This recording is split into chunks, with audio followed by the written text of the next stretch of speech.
नमस्कार मित्रांनो, तू हे माझा मितवा मालिकेच्या आजच्या जबरदस्त अशा भागामध्ये आपण पाहणार आहोत की अर्णव आता ईश्वरीला विचारत असतो की मला सांग, आपण दोघे बोलत असताना ते नेमकं कोणी ऐकलं असेल आणि हे सगळं अंजली ताईला जाऊन कोणी सांगितलं असेल. त्यावेळेला ईश्वरी मनातल्या मनातच विचार करत असेल की मला माहिती आहे हे सगळं ऐकणाऱ्या फक्त वल्लरी मामी आहेत, त्यांनीच हे सगळं केलं आहे, चोंबडेपणा. नंतर अर्णव म्हणतो, काय झालं मिस इंदोर? तेव्हा ती म्हणते की काही नाही सर, मलाही माहीत नाही आहे की हे सगळं कोणी केलेलं आहे. पण एक गोष्ट नक्की सर, की हे ज्याने कोणी केलं आहे ना, त्याची हे सगळं परत करण्याची हिंमत होणार नाही आहे. असं काहीतरी करणार आहे मी, असं ईश्वरी स्वतःशीच आता ठरवते. तर इथे इन्स्पेक्शनसाठी नमूकडे माणसं आलेली असतात आणि नम्रता सारखी सारखी आकाशला फोन करत असते, कारण तो अजूनही पोचलेला नसतो. त्यानंतर मग ती जी माणसं असतात ते म्हणतात की मॅडम, काय झालं आहे तुम्हाला? अहो, आम्ही किती वेळ झाला वाट बघतोय, आणून तुमचे डॉक्युमेंट्स तुम्ही दाखवलेले नाही आहेत, नक्की काय प्रॉब्लेम आहे? सारखी सारखी नमू कॉल करत असते. तेव्हा मग दुसरे सरही म्हणतात की हे बघा मॅडम, आम्ही खूप वेळ झाला आलो आहे, गेल्या जवळजवळ 1 तासापासून आम्ही तुमच्या डॉक्युमेंट्सची वाट पाहत आहोत, पण तुम्ही आम्हाला काहीच दाखवत नाही आहे. नक्की काय प्रॉब्लेम असेल तुमचा तर तो सांगा ना. तेव्हा ती म्हणते की हे बघा सर, मला माहिती आहे तुम्हाला खरंच एक्स्ट्रीमली सॉरी की इतका वेळ वाट बघावा लागतो आहे, पण खरंच सर माझ्याकडे दुसरा कोणताही उपाय नाही आहे. माझ्याकडे सगळे आमचे डॉक्युमेंट्स आहेत, पण एक गोष्ट आहे की मला ते आत्ता दाखवता येत नाही आहे. म्हणजे माझे जे सर आहेत ना, ते सगळे डॉक्युमेंट घेऊन येत आहेत. माझ्याकडे GST नंबर आहे, पण बाकीचे जे सगळे आमचे फूड डॉक्युमेंट्स आहेत त्या सरांकडे आहेत आणि ते घेऊन येत आहेत. तेव्हा मग ते दुसरे सर म्हणतात की हे बघा मॅडम, मला असं वाटतंय ना की तुम्ही फक्त आमचा वेळ वाया घालवताय, बाकी काही नाही. जर तुमच्याकडे आता डॉक्युमेंट्स अवेलेबल नव्हते किंवा तुम्हाला जर माहीत असेल की ते डॉक्युमेंट आता येऊ शकत नाही, तर मग तुम्ही आम्हाला अगोदरच का नाही इन्फॉर्म केलं? आम्हाला तिथून निघण्याच्या आधीच इन्फॉर्म करायचे होते की आज इन्स्पेक्शनसाठी येऊ नका म्हणून, नंतर या, तर आमचा वेळही वाचला असता ना. उगीचच आज तुम्ही आम्हाला बोलवलं आणि इथे आमचा वेळ वाया घालवल्यासारखं केलं मॅडम. खरं तर हे अजिबातच आवडलेलं नाही आहे. आय एम व्हेरी डिसअपॉइंटेड, असं म्हणून तो आता नम्रताला ओरडतो आणि म्हणतो की मॅम, आम्हाला आणखी फार काळ थांबता येत नाही. नमू म्हणते की सर प्लीज थोडा वेळ थांबा प्लीज, परंतु ते ऐकायलाच तयार नसतात. ते म्हणतात की नाही सॉरी, आम्ही नाही थांबू शकत आता मॅडम, आम्ही निघतो. असं म्हणून तो तिथून निघून गेलेला असतो आणि नमूला पण या सगळ्याचं खूप वाईट वाटतं.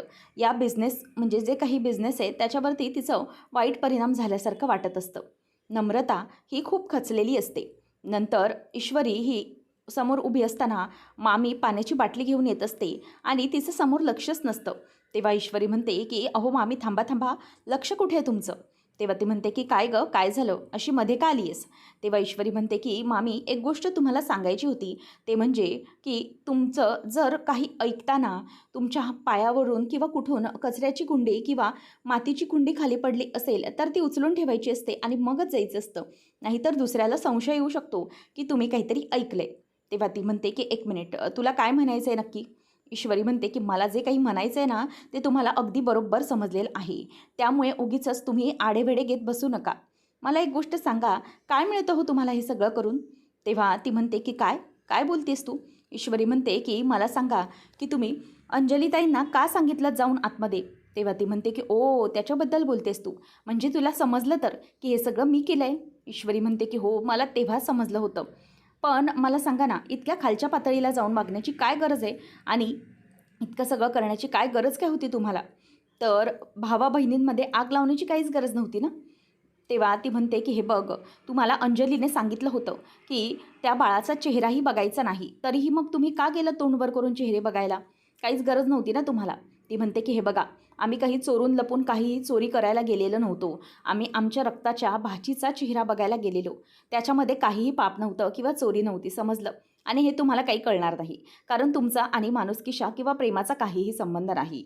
वल्लरीला त्याचा राग येतो. तेव्हा वल्लरी म्हणते की हे, तेव्हा ईश्वरी म्हणते की आवाज खाली करायचा, मलाही आवाज चढवता येतो, समजलं ना? आणि हे सगळं जे काही करताय ना ते थांबवायचं. हे जे काही आग लावताय ना, ती कामं करण्याची जी काही वेळ आहे ना ती थांबवायची. अजिबात मी आता तुमचं ऐकून घेणार नाही. वल्लरीचा पण आवाज आता खूप चढलेला असतो. ईश्वरी म्हणते की तुम्ही हे जे सगळं काही केलं आहे ना, ते तुम्हाला मी सांगते. आता ईश्वरी तिला बास असं म्हणून तिच्यावर हात दाखवते, तेव्हा वल्लरी घाबरते. तिला वाटतं की ईश्वरी तिच्या कानाखालीच वाजवते की काय. ईश्वरी म्हणते की नाही नाही, ते अजून मी केलेलं नाही आहे, इतक्या थराला मी पोचलेली नाही आहे अजून. पण हे बघा, मी तुम्हाला हा हात दाखवला आहे, कारण 4, कारण 4 नाही, ठीक आहे 5. मी तुमच्या ना 5 चुका पोटात घालेन, फक्त 5 चुका. कारण ना प्रत्येकाला संधी द्यायची असते, हेही मला समजतं. त्यामुळे आता तुम्ही हे जे काही करताय ना, तुमचं हे जे काही करणं चालू आहे त्यावर बारीक विचार करा आणि माझ्यावर तुमचं अगदी व्यवस्थित लक्ष असणार आहे. फक्त 5 चुका. 5च्या पेक्षा 4ही नाही किंवा पुढेही जाऊ देणार नाही. समजलं? 5 चुका झाल्या ना, की तुमचे अपराध भरलेच म्हणून समजा. तेव्हा बघा मग मी काय करते ते. आणि मागचे तुमचे अपराध आहे ना, ते जाऊ द्या. त्यामुळे मागचे काही न धरता आता पुढचे धरणार आहे, हे तुम्हाला स्वतः तुम्ही भाग्यवान समजा आणि त्याप्रमाणे वागा. इथून पुढे तुम्हाला सावधान वागावं लागेल, असं म्हणून ती धमकी देते आणि निघून जाते. तर इथे आता ईश्वरी ही येत असते आणि डॉक्टरांशी बोलून रिसेप्शनवर अर्णवने पैसे वगैरे भरलेले असतात. शिर्के देखील आलेले असतात. ईश्वरी आता अशा पेचामध्ये येत असते की जणू काही ती सगळं काही जिंकून आली आहे. तेव्हा अर्णव तिच्याकडे बघतो आणि म्हणतो की मिस इंदोर, व्हॉट हॅपन? म्हणजे तुझा चेहरा असा का वाटतोय की तू काहीतरी करून आली आहेस? असं मला काहीतरी गडबड वाटते की नक्की तू काहीतरी केलेलं आहेस. तेव्हा मग ईश्वरी म्हणते की सर, असं का वाटतंय तुम्हाला? तेव्हा अर्णव म्हणतो की मिस इंदोर, असं वाटतंय कारण की तुझं हे जे काही वागणं ना मला जरा स्ट्रेंज वाटतंय. ईश्वरी म्हणते की सर, मी ना सगळ्याचा बंदोबस्त करून आलेली आहे आणि त्यासाठी मला इतकं मस्त वाटतंय. त्यानंतर मग आता ईश्वरी ही टेन्शनमध्ये असते आणि अर्णव हा विचार करत असतो की नेमकं हिचं काय चालू आहे. नम्रता घरी आलेली असते. तेव्हा आई म्हणते की काय गं नमू, इन्स्पेक्शन वगैरे सगळं झालं ना व्यवस्थित? तू लवकर आलीस. तेव्हा ती म्हणते की हो, झालं आहे सगळं व्यवस्थित, काहीच प्रॉब्लेम नाही आहे. नमूला टेन्शन आलेलं असतं. त्यावेळेला मग आता आकाशला ती म्हणते, त्या शुभंकरला ती म्हणते की मला जरा काही बोलायचं नाही कोणाशी, मला जरा जाऊन दे. ती कोणाशीच काही बोलत नाही आणि तिथून निघून जाते आणि आईला ओरडून सांगते की नाही झालं इन्स्पेक्शन, आता काय करणार आहे मी? आणि ती वैतागते. तर इथे राकेश आता वेड्यासारखंच वागत असतो. मला सोडा, मला बाहेर जाऊ द्या, असं सगळं त्याचं सुरू असतं. तेव्हा मग डॉक्टरांना आकाश विचारतो, हे सगळं काय चालू आहे? अर्णव पण तिकडे येतो. तेव्हा डॉक्टर म्हणतात की तुम्ही प्लीज थांबा, त्यांना थोडा प्रॉब्लेम आलेला आहे त्यामुळे. तेव्हा अर्णवला ते एक्सप्लेन करतात की त्यांचा मोठा प्रॉब्लेम झाला आहे. या सर्जरीच्या दरम्यान एक प्रॉब्लेम असा झाला आहे की त्यांचा मेमरी लॉस झालेला आहे. तेव्हा मग तो म्हणतो की व्हॉट? तेव्हा डॉक्टर म्हणतात की हो, बरोबर. कारण त्यांचा जेव्हा ॲक्सिडेंट झाला तेव्हा त्यांचा जो इंटरनल मेमरीचा पार्ट असतो, त्या पार्टवरती जबरदस्त असा धक्का बसलेला होता आणि त्यामुळे हे सगळं घडलं आहे. तेव्हा अर्णव म्हणतो की मग आता काय? तेव्हा डॉक्टर म्हणतात की आता आपल्याला काहीच करता येऊ शकत नाही आहे. सध्या तरी त्यांच्यावरती बारीक लक्ष ठेवावं लागणार आहे. त्यामुळे त्यांना जे काही होतं आहे, हा जो काही त्रास आहे ना, तो व्यवस्थितपणे बघावा लागणार आहे आणि त्याच्यावर आम्हाला सुरुवात करावी लागणार आहे. तेव्हा आता तो वेड्यासारखं करत असतो. अर्णव त्याच्याकडे जातो, त्याची कॉलर धरून म्हणतो की तुझी ना ही नाटकं आहेत ना, ती लगेच बंद करायची. तुझ्या नाटकांना तू कोणालाही भुलवू शकतो, परंतु आम्हाला नाही. तू ज्या ज्या प्रकारची नाटकं करू शकतोस ना, ती सगळी मला माहीत आहेत. त्यामुळे आत्ता तोंड बंद ठेवायचं, समजलं ना? तेव्हा ईश्वरी त्याला बाजूला करते आणि डॉक्टरही बाजूला घेतात. अर्णव सर, हे काय करताय तुम्ही? प्लीज असं सगळं करू नका, तो पेशंट आहे. तेव्हा अर्णव म्हणतो की यू डोंट नो हिम, तुम्हाला माहीत नाही आहे डॉक्टर हा कसा आहे ते. अहो, हा इतका चालबाज माणूस आहे ना की प्रत्येक गोष्टीत नाटक करणं जमतं याला आणि इतक्या तराईतपणे तिराईतपणे नाटक करून जातो ना की कोणालाही खरंच वाटतं. तेव्हा मग डॉक्टर म्हणतात की हे बघा सर, तुम्हाला वाटतंय ना की हे नाटक असेल, परंतु आपल्याकडे याचे रिपोर्ट्स आहेत आणि हे जरी नाटक करत असले तरी यांचे रिपोर्ट्स काही खोटे बोलणार नाहीत. रिपोर्ट हेच सांगतायत की हा माणूस हा मेमरी लॉस झालेला आहे. त्याला त्याच्या आयुष्याविषयी, मागच्या किंवा आताच्या आयुष्याविषयी काहीही आठवत नाही आहे. त्याची पाठी फुल कोरी आहे. त्यामुळे प्लीज तुम्ही थांबा. तेव्हा सगळे सिस्टर वगैरे त्याला धरून असतात आणि त्याला पुन्हा एकदा इंजेक्शन देतात. डॉक्टर म्हणतात की आपल्याला लवकरच आता यांना औषध सुरू करावं लागणार आहे, जेणेकरून सगळं काही होईल. आता त्यांना केबिनमध्ये ईश्वरीला आणि अर्णवला डॉक्टर घेऊन जातात. डॉक्टर म्हणतात की हे बघा मिस्टर अर्णव, तुम्हाला असं वाटत असेल की आम्ही तुम्हाला काहीतरी वेगळं किंवा खोटं सांगतोय, परंतु असं अजिबात नाही आहे. तुम्ही एक गोष्ट समजून घ्या की त्यांचं ॲक्सिडेंट हे सिव्हिअर होतं आणि मी तुम्हाला तेव्हाही सांगितलेलं, जोपर्यंत ते कोमातून बाहेर येणार नाहीत ना, तोपर्यंत काहीच होणार नाही. अर्णव म्हणतो की सर, मला जरा तुम्ही प्लीज समजवा की नेमकं काय आहे ते. त्याचबरोबर आता डॉक्टर समजवायला लागतात की हे बघा, हे यांचं ब्रेन आहे आणि या ब्रेनच्या या बाजूला म्हणजेच त्यांना जिथे लेफ्ट साईडला मार लागलेला आहे तिथे टेम्परल लोब असतो आणि त्या ठिकाणी माणसाचे इंटेलेक्च्युअल आणि इमोशनल फंक्शन असतात आणि त्याच फंक्शन्समध्ये आता ते विचार करत असतात किंवा त्यांची मेमरी साठवून ठेवण्याची ताकद त्या भागात असते आणि त्यामुळे त्या भागालाच त्यांना जोरात धक्का बसलेला आहे ॲक्सिडेंटच्या दरम्यान. त्यामुळे त्यांना तिथे हे सगळं काही त्रास व्हायला लागला आहे आणि शिवाय त्यांचं जी पहिल्याची लाईफ होती ते सगळं ते पास्ट लाईफ विसरून गेलेले आहेत आणि त्या जागेवर धक्के बसलेला आहे. जेव्हा आम्ही ॲक्च्युली तुम्हाला खोटं वाटेल पण आम्ही हे ऑपरेशन करत होतो तेव्हाच आम्हाला जरा डाऊट वाटत होता आणि आम्हाला हे ऑपरेशन खूपच कॉम्प्लिकेटेड गेलेलं आहे आणि त्याच भागावरती आम्हाला जास्त काम करावं लागलं होतं.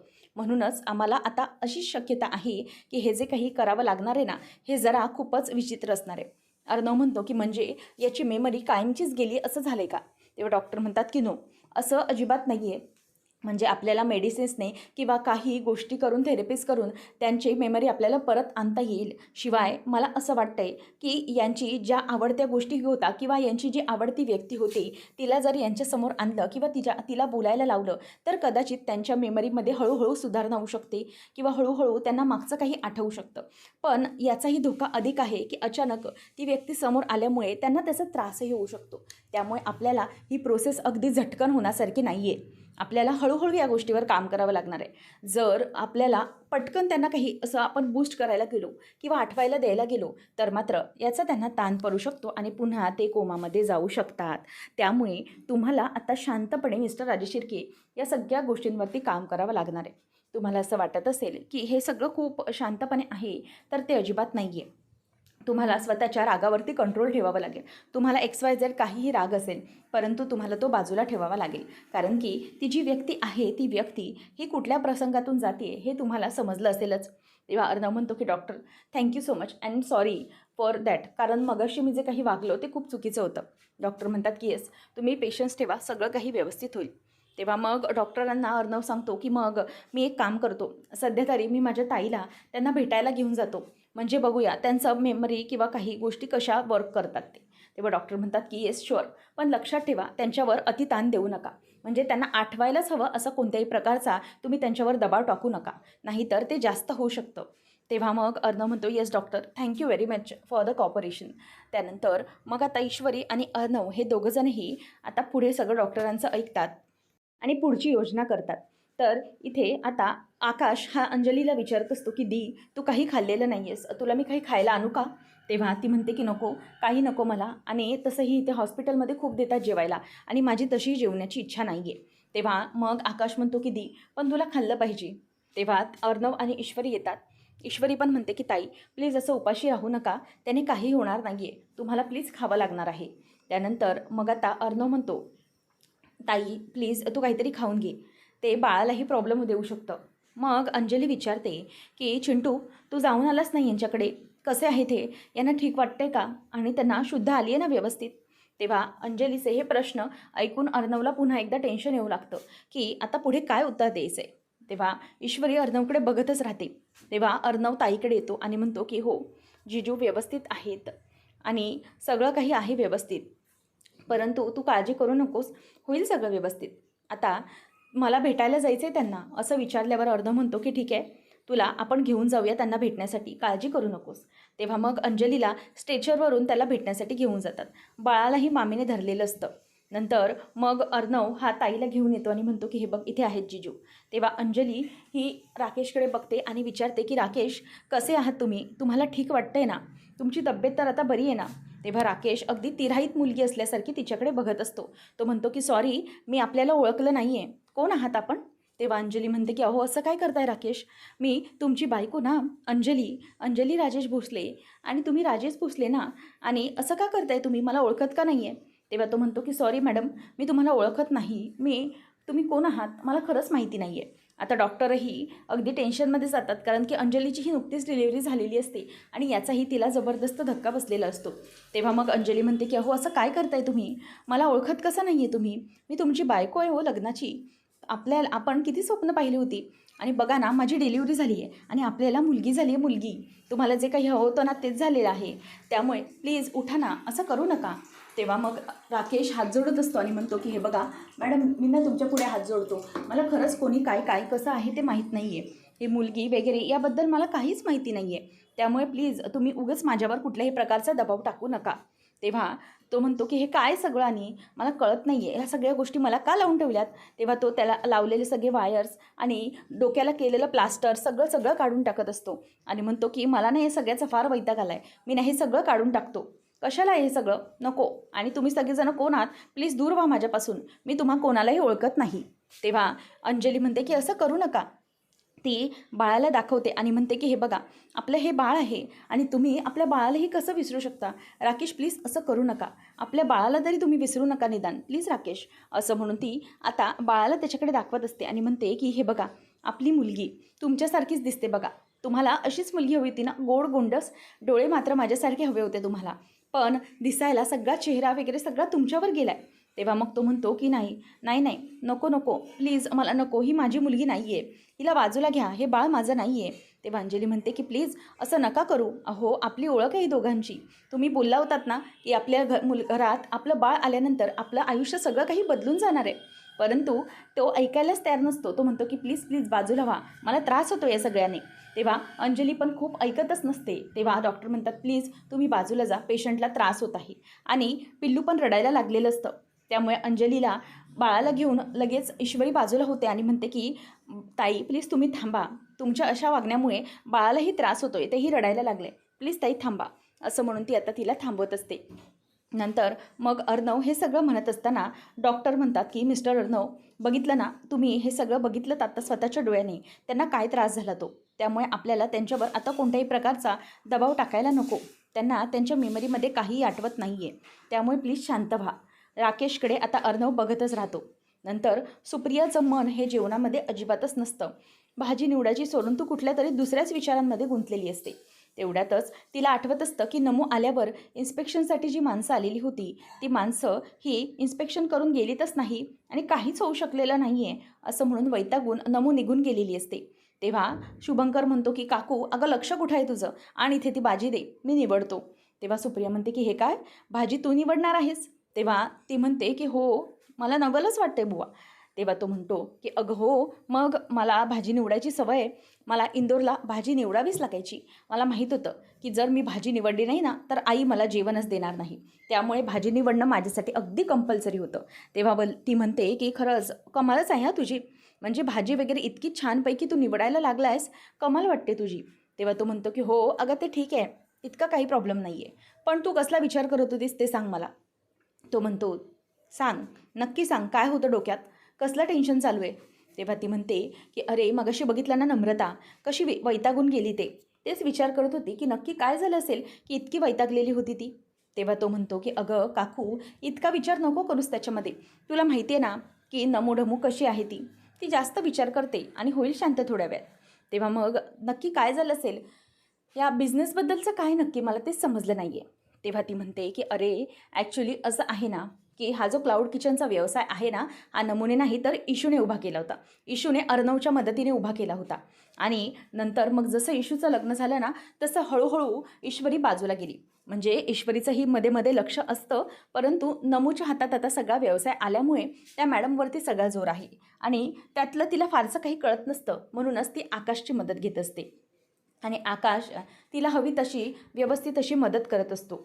आणि त्यामुळे तुला माहिती आहे का, काही झालं ना साधंसुधं तरीही आपली आकाशला फोन करणार, आकाश सर, परंतु आता यावेळेला त्याला यायला काही जमलं नसणार, त्यामुळे हा सगळा प्रॉब्लेम झालेला असणार असंच मला वाटते.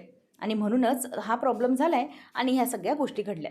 तेव्हा मग तो म्हणतो की अच्छा असा आहे तर सगळा मुद्दा समजला मला, नेमका काय प्रॉब्लेम येतो, होईल सगळं व्यवस्थित होईल, असं तो तिला सांगतो. नंतर वल्लरी ही बाळाला शांत झोपवत असते आणि अंजलीला सारखा तोच प्रसंग आठवत असतो की त्याला काहीच आठवत नाही.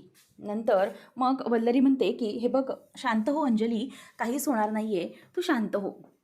तेवढ्यात आता डॉक्टर या अंजलीकडे येतात आणि म्हणतात की अंजली, मला माहिती आहे की तुम्हाला खूप त्रास होतो आहे, हे जे काही घडलं आहे त्यामुळे ना, परंतु प्लीज काळजी करू नका, स्वतःच्या तब्येतीकडे लक्ष द्या. तुम्ही जर स्ट्रेसमध्ये गेलात ना तर त्याचा बाळावरही त्याच्या तब्येतीवरही परिणाम होऊ शकतो. म्हणूनच माझ्या आत्ताच लक्षात आलं की तुमच्या मिस्टरांचा ॲक्सिडेंट दरम्यान मेमरी लॉस झाला आहे, त्यामुळे तुम्हाला त्याचा त्रास होणं शक्य आहे, परंतु प्लीज जेवढं जमेल तेवढं स्वतः कंट्रोल करायला बघा, कारण की तुमचे मिस्टर हे व्यवस्थित झाले पाहिजेत याची आम्ही आशा करतो.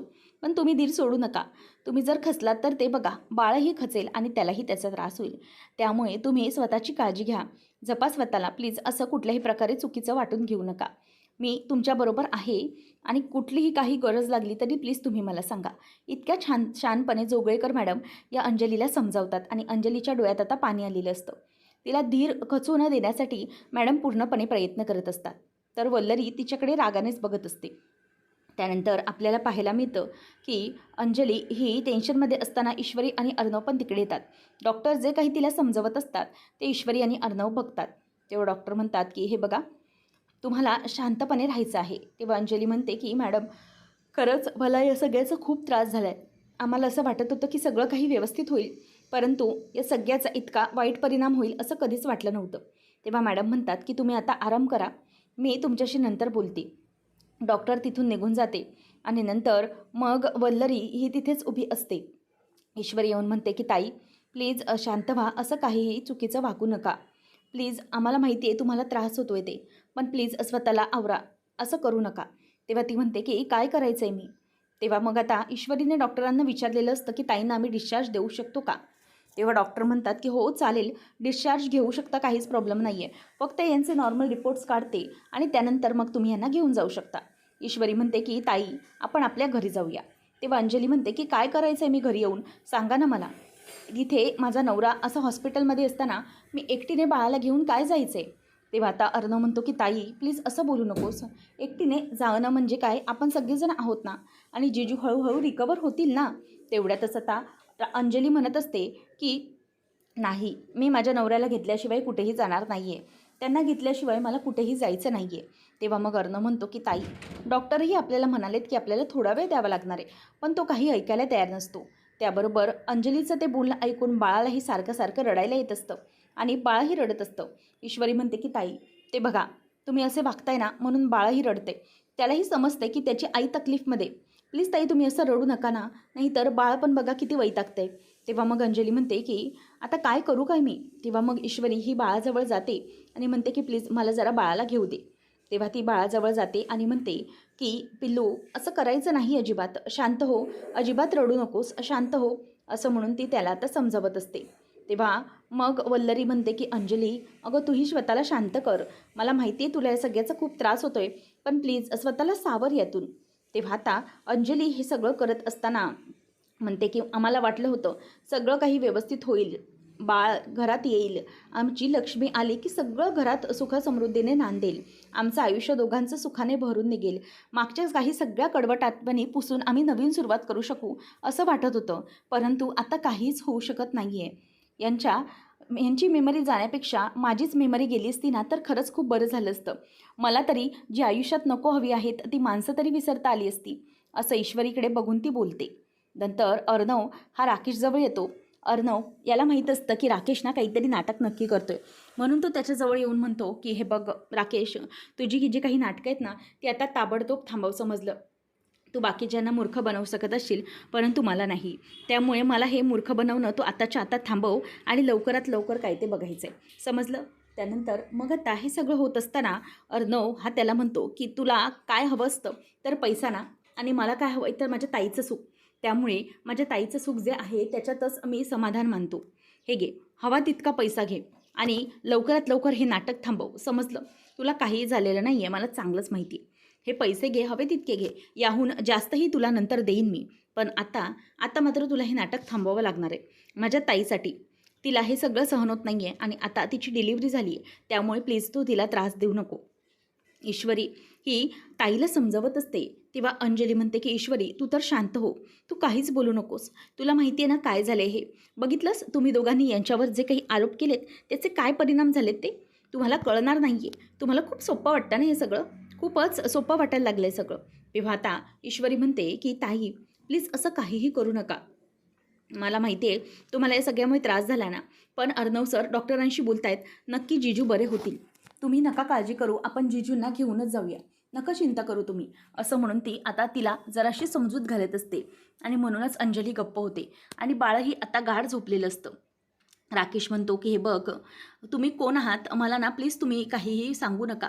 हे पैसे बिसे मला काही नको आहेत. अहो मी स्वतःची तिथे ओळखच विसरलोय, तर तुम्ही मला हे पैसे काय दाखवताय, मला हेच कळत नाही आहे. तेव्हा आता अर्णव त्याला म्हणत असतो की हे बघ, तू मला काहीच नाटकं दाखवू नको, तुझी सगळी नाटकं मी चांगलीच ओळखून आहे, समजलं.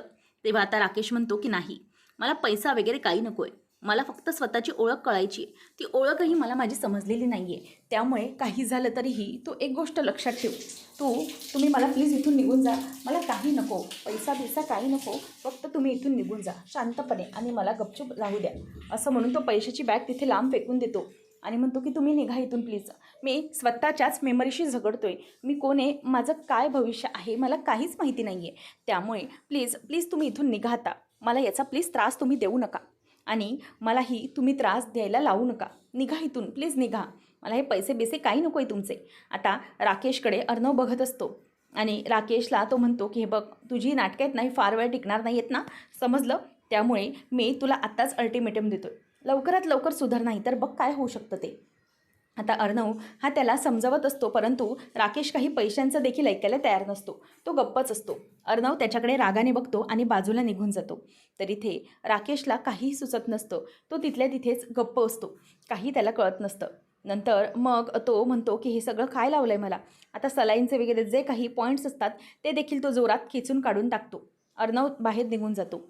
आता ईश्वरी म्हणते की ताई, हे बघा, तुम्ही अजिबात टेन्शन घेऊ नका, आपण होईल ना सगळं व्यवस्थित, जिजू पण होतील व्यवस्थित. अर्णव सर डॉक्टरांशी बोलत आहेत, आपण चांगल्यातल्या चांगल्या डॉक्टरांशी जिजूंची ट्रीटमेंट घेतो आहे.